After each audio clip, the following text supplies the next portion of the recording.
മാതാവ് ജീവനോടെ പ്രത്യക്ഷപ്പെട്ട ഈ മണ്ണിൽ വന്നു നിന്ന് എന്നെയും എൻ്റെ കുടുംബത്തെയും അമ്മയുടെ പ്രത്യക്ഷീകരണത്തിന് സാക്ഷിയായി യേശുവിൻ്റെ നാമത്തിൽ ഉയർത്തിയതിന് ഈശോയ്ക്കും അമ്മ മാതാവിനും 1000 നന്ദി. എൻ്റെ പേര് അതുല്യ, ഇതെൻ്റെ അമ്മ സീമ. ഞങ്ങൾ കോട്ടയം ഈരാറ്റുപേട്ടയിൽ നിന്നാണ് വരുന്നത്. ഞാൻ ആദ്യമായിട്ട് ഉടമ്പടി എടുത്തത് 8/7/2024 ഞാനൊരു നേഴ്സാണ്. ഞാൻ ആദ്യമായിട്ട് മാതാവിനെ അറിയുന്നത് ഞാൻ പഠിക്കുന്ന കാലത്താണ്. ഫസ്റ്റ് ഇയർ പഠിച്ചുകൊണ്ടിരിക്കുന്ന സമയത്ത് എനിക്ക് പഠിക്കാൻ ഭയങ്കര മടിയുള്ളൊരു കൂട്ടത്തിലാണ്. ഞാനങ്ങനെ നന്നായിട്ട് പഠിക്കുന്ന ഒരാളൊന്നുമല്ല, ബിലോ ആവറേജ് എന്ന് തന്നെ പറയാം. അതിലും താഴെയാണ് ഞാൻ നിന്നുകൊണ്ടിരുന്നത്. എനിക്ക് പഠിക്കാൻ നല്ല മടിയുള്ള കൂട്ടത്തിലുമായിരുന്നു. അങ്ങനെ ഫസ്റ്റ് ഇയറിൻ്റെ എക്സാം കഴിഞ്ഞപ്പോഴത്തേക്കും എനിക്ക് സപ്ലി ഉണ്ടായിരുന്നു. അന്ന് ഞാൻ ഒരുപാട് വിഷമിച്ചു. അത് കഴിഞ്ഞ് കഴിഞ്ഞപ്പോഴത്തേക്കും പിന്നെ എഴുതിയെടുക്കാം അങ്ങനെ ഒരു ചിന്തയായി. അങ്ങനെ ഇരിക്കുകയാണ് എൻ്റെ ഒരു ഫ്രണ്ട് വഴി ഞാൻ മാതാവിനെ അറിയുന്നത്, കൃപാസനത്തിലെ മാതാവിനെ അറിയുന്നത്. അതുവരെ എനിക്കും അറിയില്ലായിരുന്നു. ഞാൻ പക്ഷേ മാതാവിനോടും ഈശോയോടും പ്രാർത്ഥിക്കാറുണ്ട്. ഞാനും അമ്മയും എപ്പോഴും തന്നെ പ്രാർത്ഥിക്കാറുണ്ട്. ഞങ്ങളൊരു അക്രൈസ്തവരാണ്, എങ്കിലും ഞങ്ങൾക്ക് മാതാവിനെ ഈശോയും വളരെയധികം വിശ്വാസമായിരുന്നു. അങ്ങനെ എൻ്റെ ഫ്രണ്ട് വഴി ഞാൻ മാതാവിൻ്റെ സാക്ഷ്യങ്ങൾ കേൾക്കാനും തുടങ്ങി. പിന്നെ പ്രത്യക്ഷീകരണ പ്രാർത്ഥിക്കാൻ തുടങ്ങി. അപ്പോൾ സമയമൊന്നും എനിക്കറിയില്ല. എനിക്ക് സമയമുള്ളപ്പോഴൊക്കെയായിരുന്നു ഞാൻ പ്രാർത്ഥിച്ചുകൊണ്ടിരുന്നത്. എന്നിട്ട് പോലും അമ്മ മാതാവ് എൻ്റെ പ്രാർത്ഥന കേട്ടു. ഞാൻ പിന്നെ സെക്കൻഡ് ഇയർ തൊട്ട് 4th ഇയർ വരെ എന്നെ അമ്മ മാതാവ് ഫസ്റ്റ് ക്ലാസ്സിലൂടെയാണ് പാസ്സാക്കിയത്. അതൊരിക്കലും എൻ്റെ മെറിറ്റ് അല്ല, not by merit but by grace. അമ്മ മാതാവ് എന്നെ ഉയർത്തിയതാണ്. ഞാനല്ലെങ്കിൽ ഒരിക്കലും അങ്ങനെ ഒരു 4th ഇയറിൽ ഫസ്റ്റ് ക്ലാസ് എല്ലായിടത്തും ഫസ്റ്റ് ക്ലാസ്സോടെ അമ്മ പിന്നെ എനിക്കൊരു തോൽവി തന്നിട്ടില്ല എവിടെ. അത് കഴിഞ്ഞ് എൻ്റെ 4th ഇയർ കഴിഞ്ഞപ്പോഴത്തേക്കും അത് കഴിഞ്ഞ് ആദ്യമാണ് ഞാനിവിടെ വരുന്നത്. 2023 ഞാൻ ആദ്യം മാതാവിൻ്റെ അടുത്ത് വരുന്നത്. അന്ന് മാതാവിനെ കണ്ട് നന്ദി പറഞ്ഞിട്ട് പോകാം എന്നാണ് ഓർത്താണ് വന്നത്. എൻ്റെ അമ്മയാണ് ആദ്യം ഇവിടെ വന്നേരം ഉടമ്പടി എടുത്തത്. അപ്പം ഞാൻ ഓർത്തു എവിടെയെങ്കിലും ജോലിക്ക് കയറി കഴിയുമ്പോഴത്തേക്കും പിന്നെ എനിക്ക് ഉടമ്പടി പാലിക്കാൻ പറ്റത്തില്ലെങ്കിൽ പിന്നെ എന്തിനാണ് ഞാൻ എടുക്കുന്നത്, അങ്ങനെ ഒരു ചിന്തയായിരുന്നു എനിക്ക്. അപ്പം ഞാൻ ഉടമ്പടി എടുത്തില്ല, മാതാവിനോട് വന്ന് പ്രാർത്ഥിച്ചിട്ട് പോയി. അത് കഴിഞ്ഞപ്പോഴത്തേക്കും പിന്നെ ജോലിക്ക് കയറാമെന്നുള്ള ആഗ്രഹം എൻ്റെ മനസ്സിൽ നിന്ന് അങ്ങ് പോയിട്ട് വിദേശത്ത് പോകണം എന്നൊരു ചിന്തയായി എനിക്ക്. അപ്പം ഞാൻ OET പഠിക്കാൻ തീരുമാനിച്ചിട്ട് അന്നേരം ഞാൻ ഓർത്തെന്നാൽ എനിക്ക് ഉടമ്പടി എടുക്കാം. ഞാൻ ഉടമ്പടി എടുത്തു കഴിഞ്ഞ് ഉടമ്പടി എടുത്തു കഴിഞ്ഞ് OETക്ക് ചേരാമെന്ന് കരുതി ഞാൻ ഉടമ്പടി എടുത്തു, OETക്ക് ചേർന്നു. എനിക്ക് ലാംഗ്വേജൊക്കെ കൈകാര്യം ചെയ്യാൻ ഭയങ്കര ബുദ്ധിമുട്ടുള്ള ഒരാളായിരുന്നു. സ്പീക്കിംഗ് എനിക്ക് ഭയങ്കര പാടായിരുന്നു. ഞാൻ എന്നിട്ടും മാതാവിനോട് പ്രാർത്ഥിച്ചിട്ടാണ് ഞാൻ സ്പീക്കിങ്ങിനൊക്കെ പ്രാക്ടീസ് ചെയ്യാറൊക്കെ ഉള്ളത്. പക്ഷേ OET ഞാൻ എക്സാം എഴുതി കഴിഞ്ഞ് കഴിഞ്ഞപ്പോഴത്തേക്ക് OET എനിക്ക് കിട്ടിയില്ല. ഞാൻ ഏറ്റവും ബുദ്ധിമുട്ടിയ സ്പീക്കിംഗ് ആയിരുന്നു. പക്ഷേ അതിന് എനിക്ക് നല്ല സ്കോർ ഉണ്ടായിരുന്നു, ബാക്കിയൊന്നും എനിക്ക് സ്കോറില്ല. അപ്പോൾ പിന്നെ എനിക്ക് പിന്നെ നിരാശയായി. പിന്നെ ഞാൻ വേണ്ടെന്ന് വെക്കാമെന്ന് വെച്ചു. OET വേണ്ട, എല്ലാവരും എൻ്റെ അടുത്ത് OET ഇനി എഴുതെന്ന് പറഞ്ഞു. ഞാൻ വേണ്ടെന്ന് വെച്ചു. ഞാൻ ജോലിക്ക് കയറി. അത് കഴിഞ്ഞ് കുറേ കഴിഞ്ഞപ്പോഴത്തേക്കും എനിക്ക് സൗത്തിക്ക് പോകണം എന്നൊരു ആഗ്രഹം തോന്നി. അങ്ങനെ ഒരു ഓപ്പർച്യൂണിറ്റി വന്നു. ഒരു ഏജൻസിയിൽ ഞാൻ ബന്ധപ്പെട്ടു. അവർ പറഞ്ഞതനുസരിച്ച് ഞാനൊരു ഇൻ്റർവ്യൂ അറ്റൻഡ് ചെയ്തു. ആദ്യത്തെ ഇൻ്റർവ്യൂ ആണ്. എനിക്കൊരു പ്രതീക്ഷയില്ല, കിട്ടിയാൽ കിട്ടട്ടെ എന്നൊരു രീതിയിൽ ഞാൻ അമ്മ മാതാവിൻ്റെ കാശുരൂപം മുറുകെ പിടിച്ച് വിശ്വാസ പ്രമാണം ചൊല്ലിയാണ് കയറിയത്. അപ്പം അതിൽ എനിക്ക് വന്ന ക്വസ്റ്റ്യൻ എന്ന് പറഞ്ഞിട്ടുണ്ടെങ്കിൽ എനിക്ക് ആദ്യമായിട്ട് വന്നത് തന്നെ നല്ലൊരു ഇൻ്റർവ്യൂർ ആയിരുന്നു. മാതാവിനെ പോലെ ഒരാളായിരുന്നു, നല്ലൊരാൾ, ചിരിച്ച മുഖത്തോടെയായിരുന്നു എന്നോട് സംസാരിച്ചുകൊണ്ടിരുന്നത്. അങ്ങനെ ഞാൻ ഇൻ്റർവ്യൂ അറ്റൻഡ് ചെയ്ത് എനിക്കറിയാവുന്ന ക്വസ്റ്റ്യൻസ് മാത്രമാണ് എൻ്റെ അടുത്ത് അവർ ചോദിച്ചത്. എനിക്ക് എന്തായാലും നല്ല രീതിയിൽ പറയാൻ പറ്റി. എങ്കിലും എനിക്ക് എൻ്റെ കഴിവ് വിശ്വാസം ഇല്ലാത്തതുകൊണ്ട് കിട്ടുമെന്നൊന്നും എനിക്ക് ഉറപ്പില്ല. അത് കഴിഞ്ഞപ്പോൾ ഞാനിങ്ങനെ മാതാവിനോട് പ്രാർത്ഥിച്ചു, കിട്ടിയാൽ കിട്ടട്ടെ മാതാവേ, എന്തായാലും കുഴപ്പമില്ല, ഞാൻ വെയിറ്റ് ചെയ്തോളാം എന്ന് പറഞ്ഞു. ഞങ്ങൾ 2 പേരായിരുന്നു അറ്റൻഡ് ചെയ്തത്. ആ അറ്റൻഡ് ചെയ്തതിൽ ആദ്യം അമ്മ മാതാവ് എനിക്കാണ് ഓഫർ ലെറ്റർ തന്നത്. അപ്പം ഞാൻ ഓർത്തു, മാതാവ് എനിക്ക് ഓഫർ ലെറ്റർ തന്നു, എനിക്കിനി എല്ലാം പെട്ടെന്ന് നടക്കും എന്ന് ഞാൻ ചിന്തിച്ചു. എല്ലാം പെട്ടെന്ന് തന്നെ നടക്കുമെന്ന് ചിന്തിച്ചു. അങ്ങനെ ഇരുന്നു സന്തോഷിച്ചു. ആദ്യം ഓഫർ ലെറ്റർ കിട്ടിയ എനിക്ക് എല്ലാം ഡിലേ ആയിരുന്നു. ഒരു കാര്യം പോലും എനിക്ക് നേരത്തെ നടന്ന് കിട്ടിയില്ല. എന്നിട്ട് എൻ്റെ പ്രോസസ്സിംഗ് ഒക്കെ വളരെയധികം ഡിലേ ആയിരുന്നു. സൗദിക്ക് പോകുന്നവർക്കറിയാം, ഡേറ്റ ഫ്ലോ കംപ്ലീറ്റ് ആവാൻ നമുക്കൊന്നും ചെയ്യാൻ പറ്റത്തില്ല. ആ ഡേറ്റ ഫ്ലോയിലായിരുന്നു എനിക്ക് ആദ്യമേ തടസ്സം. ആ തടസ്സം ഒരിക്കലും നമ്മൾ വിചാരിക്കാത്ത രീതിയിലുള്ള തടസ്സമായിരുന്നു എനിക്ക് വന്നുകൊണ്ടിരുന്നത്.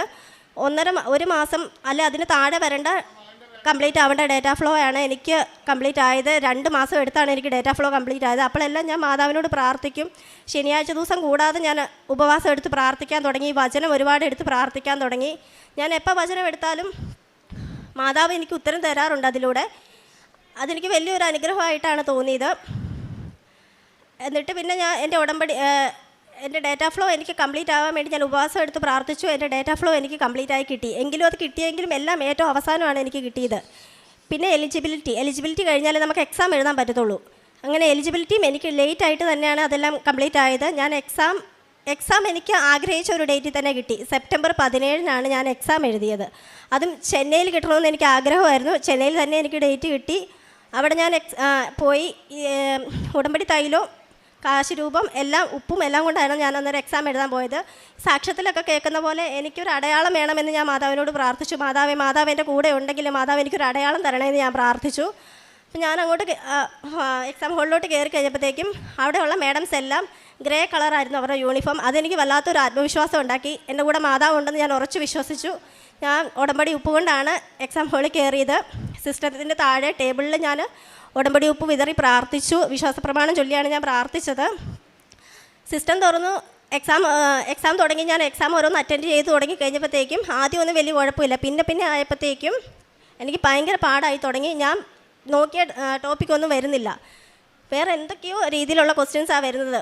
പ്രയോറിറ്റി ബേസ് ആയിട്ടുള്ള ക്വസ്റ്റ്യൻസ് വന്നു. അതിലൊന്നും നമുക്ക് ഏതാണെന്നറിയാതെ നമുക്ക് ചെയ്യാൻ പറ്റത്തില്ല. അങ്ങനെ ഇരിക്കെ ഞാൻ മാതാവിനോട് പ്രാർത്ഥിച്ചു, മാതാവേ എന്നെ പിന്നെ പരീക്ഷിക്കുവാണോ, എനിക്ക് ഉള്ളതാണ് എനിക്കിത് തരണേന്ന് ഞാൻ പ്രാർത്ഥിച്ചു. അങ്ങനെ ഞാൻ എനിക്ക് തോന്നുന്ന പോലെ ഞാൻ പെട്ടെന്ന് സമയം കഴിഞ്ഞ് കഴിഞ്ഞാൽ പിന്നെ നമുക്കത് ക്ലോസ് ആയി പോകും. അതുകൊണ്ട് ഞാൻ പെട്ടെന്ന് തന്നെ എല്ലാം ചെയ്തു. അപ്പോൾ എനിക്ക് എൻ്റെ ഉള്ളിലിരുന്ന് ആരും എനിക്ക് പറഞ്ഞു തരുന്ന പോലെ എനിക്ക് തോന്നി, നീ ഇത് ചൂസ് ചെയ്യുക. അങ്ങനെ ഞാനെല്ലാം അങ്ങനെ ഒരു വിശ്വാസത്തിൽ ഞാൻ ചെയ്തു. പെട്ടെന്ന് തന്നെ ഞാൻ എക്സാം കഴിഞ്ഞ് ഇറങ്ങി കഴിഞ്ഞപ്പോഴത്തേക്കും എൻ്റെ പിന്നെ വിശ്വാസം പിന്നെയും പോയി. എനിക്ക് പിന്നെ വിഷമം വരാൻ തുടങ്ങി. മാതാവ് എനിക്ക് എക്സാം പാടായിരുന്നല്ലോ, ഞാൻ പാസ്സാവുകയല്ല, എനിക്ക് ഉറപ്പാണ്. ഞാനിവിടെ വരെ എത്തിയത് എൻ്റെ കഴിവ് കൊണ്ടല്ലല്ലോ മാതാവല്ലേ എന്നെ ഇവിടെ എത്തിച്ചത്. ഇവിടെ എനിക്കൊരു പരാജയം തരല്ലേ എന്ന് ഞാൻ പ്രാർത്ഥിച്ചു. അങ്ങനെ ചെന്നൈയിൽ നിന്ന് വീട്ടിലോട്ട് വരുന്ന ആ ട്രെയിനിൽ ഒരു പകുതിയോളം ഞാൻ കരഞ്ഞുകൊണ്ടായിരുന്നു അവിടുന്ന് ഞാൻ വീട്ടിൽ വന്നു കഴിഞ്ഞപ്പോഴത്തേക്ക് അമ്മ എന്നോട് പറഞ്ഞു, നീ എന്തിനാണ് സങ്കടപ്പെടുന്നത്, നീ മാതാവിനോടല്ലേ പ്രാർത്ഥിക്കുന്നത്, മാതാവ് നിനക്ക് എല്ലാം തരുമെന്ന് അമ്മ എൻ്റെ അടുത്ത് പറഞ്ഞു. അങ്ങനെ പിന്നെ വചനം എടുത്ത് വെച്ച് പ്രാർത്ഥിക്കാൻ തുടങ്ങി, ബൈബിൾ വായിക്കുന്നു. അങ്ങനെ പ്രാർത്ഥനയിലൊന്നും ഞാൻ മുടക്കം വരുത്തിയില്ല. എപ്പോഴേലും മാതാവ് എനിക്ക് തരുമെന്നൊരു വിശ്വാസമായിരുന്നു എനിക്ക്. സാധാരണ സെപ്റ്റംബർ 17-നാണ് ഞാൻ എക്സാം എഴുതിയത്. സാധാരണ മന്ത് എൻഡിലാണ് നമ്മുടെ റിസൾട്ട് വരുന്നത്. അപ്പം ഞാൻ ഒരുപാട് ടെൻഷനുള്ളൊരു കൂട്ടത്തിലാണ്. ഞാനെന്നിട്ട് മാതാവിനോട് പ്രാർത്ഥിച്ചു, മാതാവ് എന്നെ ഒരുപാട് ടെൻഷൻ അടിപ്പിക്കാതെ എനിക്ക് കിട്ടുവാണേലും അല്ലെങ്കിൽ നേരത്തെ തരണമെന്ന് പ്രാർത്ഥിച്ചു. എല്ലാ മാസവും മന്ത് എൻഡ് വരുന്ന റിസൾട്ട് എനിക്ക് സെപ്റ്റംബർ 24-ാം തീയതി വന്നു. അത് സമയ ചുരുക്കത്തിൻ്റെ ഒരു വലിയ അനുഗ്രഹമായിട്ട് ഞാൻ വിശ്വസിക്കുന്നു. കാരണം ഏറ്റവും അവസാനം വരേണ്ട റിസൾട്ടാണ്, ഡേറ്റ് ഏറ്റവും അവസാനത്തിൽ വരുന്ന റിസൾട്ട് എനിക്ക് മാതാവ് ഒത്തിരി ടെൻഷൻ എടുപ്പിക്കാതെ സെപ്റ്റംബർ 24 വന്നു. അത് ഞാൻ റിസൾട്ട് മാതാവിന് മുട്ടുകുത്തി നിന്ന മാതാവിൻ്റെ പ്രത്യക്ഷീകരണ പ്രാർത്ഥന ചൊല്ലിയിട്ടാണ് ഞാനത് ഓപ്പൺ ആക്കുന്നത്. ഞാനത് നോക്കിയപ്പം എനിക്ക് പോലും വിശ്വസിക്കാൻ പറ്റിയില്ല. ഞാൻ എൻ്റെ കൂടെ എഴുതിയ എല്ലാവരിലും വെച്ച് ഏറ്റവും മാർക്ക് കൂടുതൽ എനിക്കായിരുന്നു. അതൊരിക്കലും എൻ്റെ കഴിവ് കൊണ്ടല്ല, എൻ്റെ മെറിറ്റ് കൊണ്ട് എനിക്ക് ഒരിക്കലും പാസ്സാകാൻ പറ്റത്തില്ലായിരുന്നു. അതുപോലൊരു എക്സാം ആയിരുന്നു അത്. അതെങ്ങനെയാണ് പറഞ്ഞറിയിക്കേണ്ടതെന്ന് അറിയത്തില്ല. അതുപോലെ അന്ന് ഒരുപാട് ഞാൻ കരഞ്ഞു. മാതാവിനോടുള്ള നന്ദിയായിട്ട് ഞാൻ ഒരുപാട് കരഞ്ഞു. അങ്ങനെ ഞാൻ എക്സാം പാസ്സായി. അത് കഴിഞ്ഞ് പിന്നെ ഉള്ളത് മെഡിക്കലായിരുന്നു. മെഡിക്കൽ എന്ന് പറഞ്ഞിട്ടുണ്ടെങ്കിൽ എറണാകുളത്ത് എടുക്കേണ്ട മെഡിക്കൽ കിട്ടുമല്ലെന്ന് കരുതി ഞാൻ മലപ്പുറം പോയി. ഒരുപാട് ദൂരം ഉണ്ടായിരുന്നു പോകാൻ. അതുകൊണ്ട് ഞാൻ മലപ്പുറത്ത് തന്നെ എന്തായാലും പോകാമെന്ന് കരുതി മലപ്പുറം പോയി. ഞാനും എൻ്റെ ഒരു ഫ്രണ്ടും കൂടെയാണ് പോയത്. അപ്പോൾ ഞാൻ വിശ്വസിച്ചു, മലപ്പുറത്താണല്ലോ എടുക്കുന്നത്, അതുകൊണ്ട് എന്തായാലും ഫിറ്റായി കിട്ടും എന്ന് ഞാൻ വിചാരിച്ചു. എങ്കിലും ഞാൻ പ്രാർത്ഥിക്കുന്നുണ്ടായിരുന്നു, ഉടമ്പടി ഉപ്പൊക്കെ ഉപയോഗിക്കുന്നുണ്ടായിരുന്നു. എന്നിട്ട് ഞാൻ മെഡിക്കൽ എടുത്തു. അതിൽ റിസൾട്ട് വന്നപ്പോൾ എൻ്റെ ചെസ്റ്റ് എക്സ്റേക്ക് കുറച്ച് പ്രശ്നമുണ്ട്, അത് ഫിറ്റല്ല, റിപ്പീറ്റ് പറഞ്ഞു അവിടെ. അന്നേരം ഞാൻ ഒരുപാട് കരഞ്ഞു, മാതാവേ ഞാൻ ഇവിടെ വരെ വന്നതല്ലേ മാതാവേ, ഞാൻ മാതാവിനോട് പ്രാർത്ഥിച്ചിട്ടല്ലേ വന്നത്, എന്നിട്ട് എൻ്റെ മെഡിക്കൽ അൺഫിറ്റായി പോയല്ലോ, ഇനി ഞാൻ എന്നാ ചെയ്യേണ്ടത്, എനിക്ക് പോകാൻ പറ്റത്തില്ല എന്ന് പറഞ്ഞ് കരഞ്ഞു. അത് കഴിഞ്ഞപ്പോഴത്തേക്ക് എന്നെ ഏജൻസിയിൽ നിന്ന് വിളിച്ചിട്ട് പറഞ്ഞു, ഇനി ഒത്തിരി സമയമൊന്നുമില്ല, ഇപ്പം തന്നെ ഓൾറെഡി കുറേ ഡിലേ ആയിട്ടുണ്ട്, അതുകൊണ്ട് എത്രയും വേഗം തന്നെ ഇത് ക്യാൻസലാക്കിയിട്ട് വേറെ ഇൻ്റർവ്യൂവിൽ വേറെ എടുക്കണമെന്ന് പറഞ്ഞു, വേറെ സെൻറ്ററിൽ എടുക്കണമെന്ന് പറഞ്ഞു മെഡിക്കൽ. എന്നിട്ട് ഒരു മെഡിക്കൽ എടുക്കണമെങ്കിൽ 8000 സംതിങ് ആണ്. അപ്പോൾ പെട്ടെന്ന് ആ പൈസ ഉണ്ടാക്കാനും നമുക്ക് ബുദ്ധിമുട്ടുണ്ട്.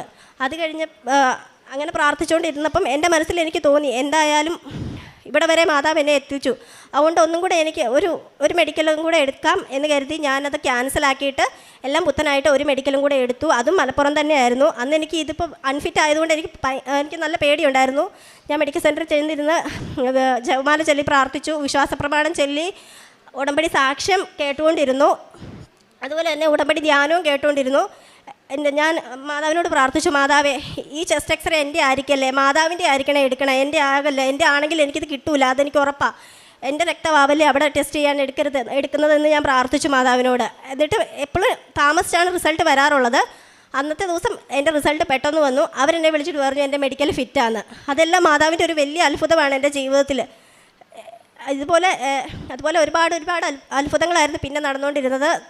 എല്ലാ കാര്യത്തിലും താമസം ഉണ്ടായിരുന്നു. പക്ഷേ എന്നാലും മാതാവിൻ്റെ ഒരു അത്ഭുതം അല്ലെ ഒരു സാന്നിധ്യം ഞാൻ അറിയുന്നുണ്ടായിരുന്നു. അങ്ങനെ മെഡിക്കൽ കഴിഞ്ഞ് പിന്നെ അടുത്തത് വിസയ്ക്ക് അപ്ലൈ ചെയ്തു. മെഡിക്കൽ 2 മാസമുള്ളൂ മെഡിക്കലിൻ്റെ വാലിഡിറ്റി. അപ്പം അതിനുള്ളിൽ വിസ വരണം. എനിക്ക് മാത്രം വിസ വരുന്നില്ല. 1 മാസം കഴിഞ്ഞു, 2 മാസം കഴിഞ്ഞു, എൻ്റെ മെഡിക്കൽ എക്സ്പയർ ആയി. എനിക്കിനി വേറെ വഴിയൊന്നുമില്ല. ഞാൻ ഏജൻസി വിളിച്ച് ചോദിച്ചപ്പോൾ ഏജൻസിക്കാരൻ എന്നോട് പറഞ്ഞു, ഇപ്പോൾ ആ ഹോസ്പിറ്റലിൽ നിന്ന് വിസ കൊടുക്കുന്നില്ല, ഹോൾഡ് ചെയ്ത് വെച്ചിരിക്കുവാണ്, നമുക്ക് നോക്കാം, വെയിറ്റ് ചെയ്യാൻ പറഞ്ഞു. എനിക്ക് വെയിറ്റ് ചെയ്യാനുള്ളൊരു മനസ്സില്ലായിരുന്നു. അപ്പം ഞാൻ എല്ലാം പെട്ടെന്ന് നടക്കും, എനിക്ക് പെട്ടെന്ന് പോകാമെന്നൊരു ചിന്ത മാത്രമേ എനിക്കുള്ളായിരുന്നു. പ്രാർത്ഥിച്ചു, ഇതേ അപ്പം തന്നെ കിട്ടും, അങ്ങനെ ഒരു ഇതായിരുന്നു.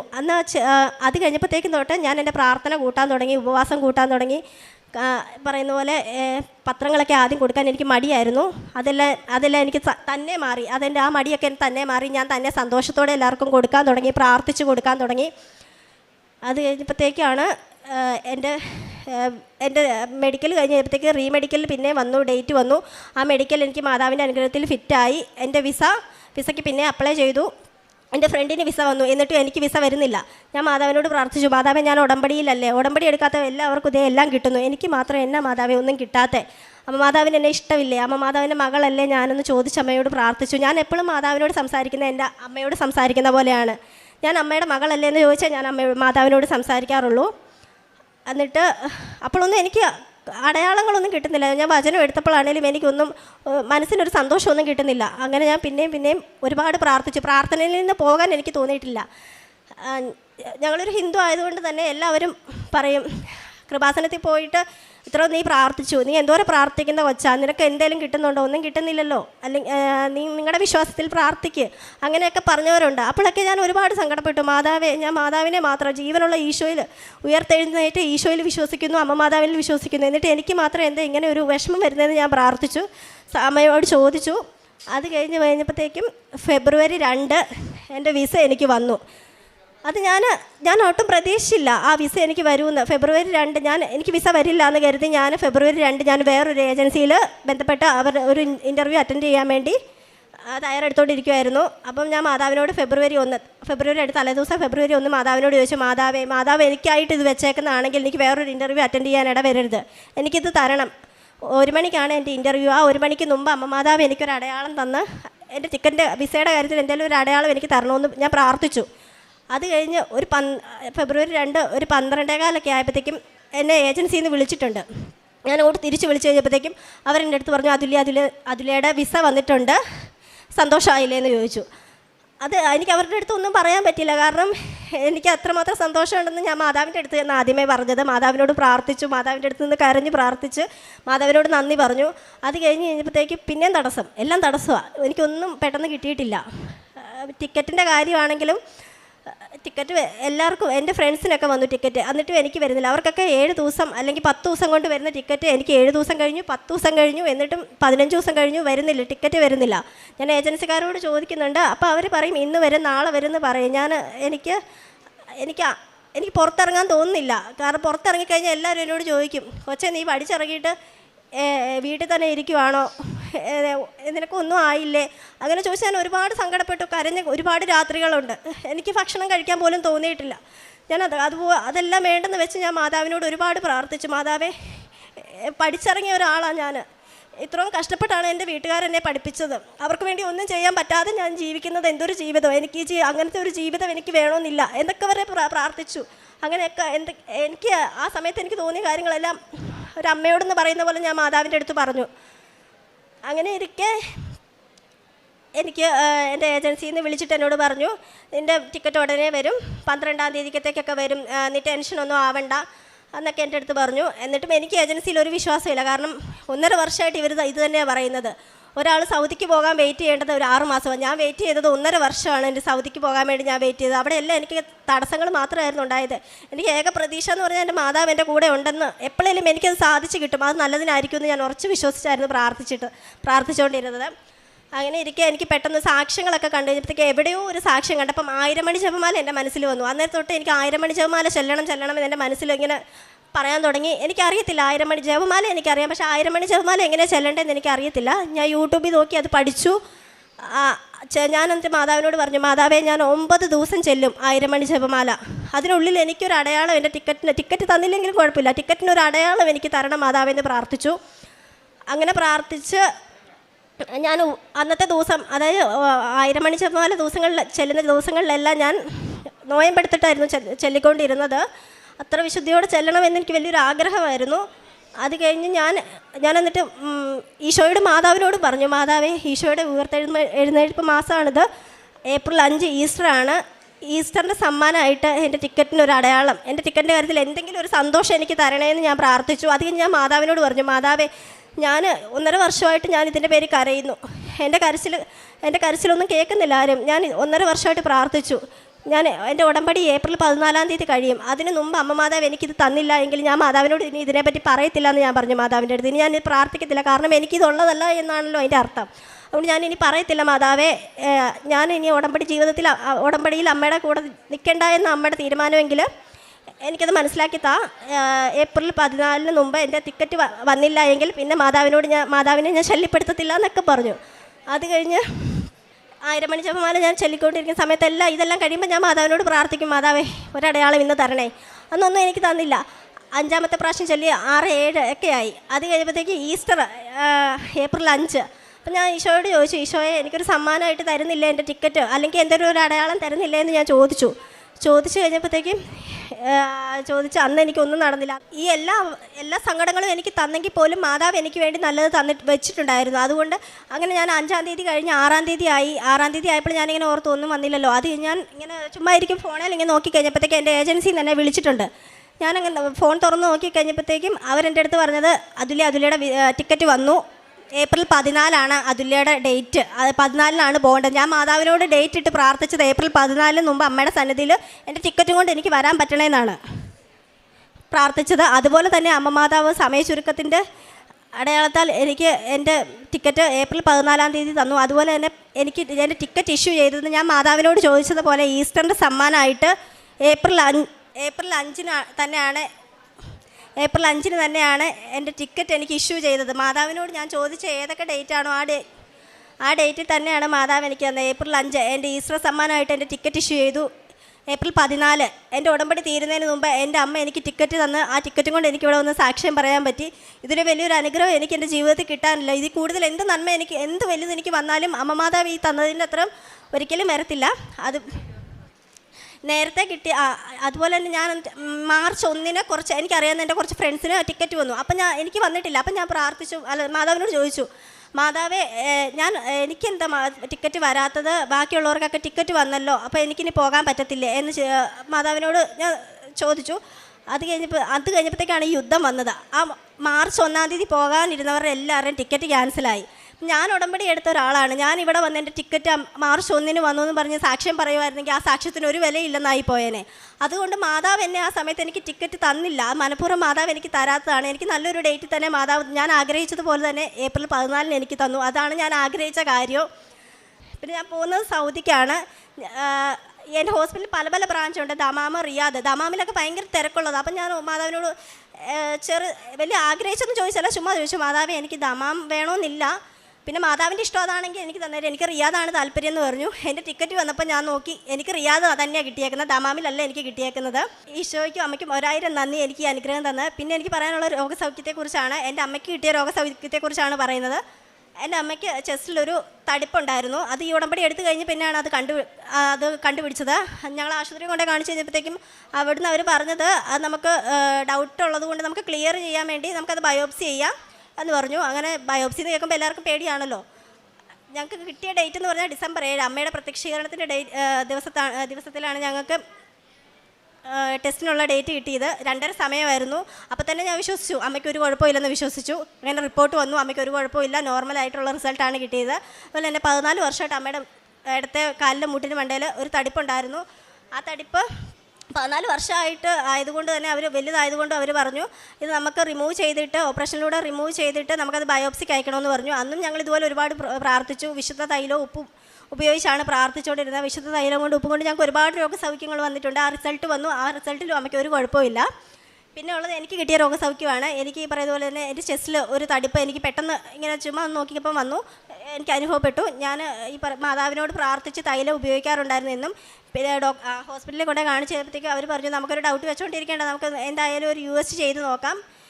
USG ചെയ്ത് നോക്കി, ആ റിപ്പോർട്ടിലും എനിക്കൊരു കുഴപ്പമില്ല. ഇതെല്ലാം മാതാവിൻ്റെ ഉടമ്പടി വസ്തുക്കൾ ഉപയോഗിച്ച് കിട്ടിയ സൗഖ്യമാണ് ഞാൻ ഉറച്ച് വിശ്വസിക്കുന്നു. അതുപോലെ തന്നെ എൻ്റെ കഴുത്തിലും ഒരു തടിപ്പുണ്ടായിരുന്നു. ഇതെല്ലാം എനിക്ക് ഈ സമയത്തിലൂടെ വന്ന കാര്യങ്ങളാണ്. അതിലെല്ലാം എനിക്ക് രോഗസൗഖ്യം മാതാവ് തന്നു. ഒരു പ്രശ്നവും ഇല്ല, ഞങ്ങൾക്ക് ഒരു പ്രശ്നവും ഇല്ലാതെയാണ് ഞങ്ങളിപ്പോൾ ഇവിടെ നിൽക്കുന്നത്. ഈ അസുഖങ്ങളും എല്ലാം എന്തൊക്കെ വന്നാലും ആ അസുഖങ്ങൾക്കെല്ലാം ഒരു മരുന്നിനേക്കാളും കൂടുതലായിട്ട് ഞങ്ങളിൽ പ്രവർത്തിക്കുന്നത് ഉടമ്പടി വസ്തുക്കളാണ്. അമ്മ മാതാവ് തന്ന ഈ അനുഗ്രഹം, അമ്മ മാതാവിലൂടെ എന്ന് ജീവിക്കാനാണ് ഞാനും എൻ്റെ കുടുംബവും ആഗ്രഹിക്കുന്നത്. എന്നും ഈ ഉടമ്പടിയിൽ ജീവിച്ച് അമ്മയുടെ മകളായി മുമ്പോട്ട് ജീവിക്കണമെന്നാണ് ഞാൻ ആഗ്രഹിക്കുന്നത്. പിന്നെ കാരുണ്യ പ്രവർത്തികളായിട്ട് ചെയ്യുന്നത് പത്രം കൊടുക്കുക. ആദ്യമൊക്കെ മടിയുണ്ടായിരുന്നു. പിന്നെ മാതാവിനോട് അടുത്ത് തുടങ്ങി കഴിഞ്ഞപ്പോഴത്തേക്ക് ആ മടിയെല്ലാം മാറി. ഞങ്ങൾ പള്ളിയിൽ അവിടെയുള്ള ആൾക്കാർക്ക് കൊടുക്കും, വഴിയരികിലിരിക്കുന്നവർക്ക് കൊടുക്കും. പിന്നെ ആ കൂടത്തിൽ തന്നെ ചോറും പൊതി ഞങ്ങൾ കെട്ടിക്കൊടുക്കാറുണ്ട്. പിന്നെ ഹോസ്പിറ്റലിൽ ആൾക്കാരെ പോയി കാണുക, അവരോട് മിണ്ടുക, പിന്നെ അവർക്ക് ചോറ് പൊതിയൊക്കെ കൊടുക്കുക, ഇതൊക്കെ ചെയ്യാറുണ്ട്. പിന്നെ ഞങ്ങളുടെ അടുത്തുള്ള അനാഥാലയത്തിൽ പോയി അവിടെയുള്ള കുഞ്ഞുമക്കളെയും അവിടെയുള്ള പ്രായമായവരെയും കാണുകയും അവരുടെ അടുത്ത് സംസാരിക്കുകയും അവർക്ക് വേണ്ടുന്ന കാര്യങ്ങളൊക്കെ ചെയ്തു കൊടുക്കാനും സാധിച്ചിട്ടുണ്ട്. പിന്നെ ആഴ്ചയിൽ 1 മുടങ്ങാതെ പരമാവധി വിശുദ്ധ കുർബാനയിൽ പങ്കെടുക്കുന്നുണ്ട്. അരമണിക്കൂർ ബൈബിൾ വായിക്കുന്നുണ്ട്. പിന്നെ വചനം ഒരുപാട് ഞാൻ വായിക്കാൻ ശ്രമിക്കാറുണ്ട്. എനിക്ക് വചനം വായിക്കാൻ വളരെയധികം എനിക്കിഷ്ടമാണത്. ഞാൻ ഇഷ്ടത്തോടെയാണ് അതെല്ലാം ചെയ്തുകൊണ്ടിരിക്കുന്നത്. പിന്നെ 5ഉം 6ഉം ജപമാലയൊക്കെ ഞാൻ എന്നും തന്നെ ചെല്ലാറുണ്ട്. ഈ എല്ലാ അനുഗ്രഹങ്ങൾക്കും എനിക്കും എൻ്റെ കുടുംബങ്ങൾക്കും ഈ അനുഗ്രഹങ്ങൾ തന്ന അമ്മ മാതാവിനും ഈശോയ്ക്കും ഒരുപാട്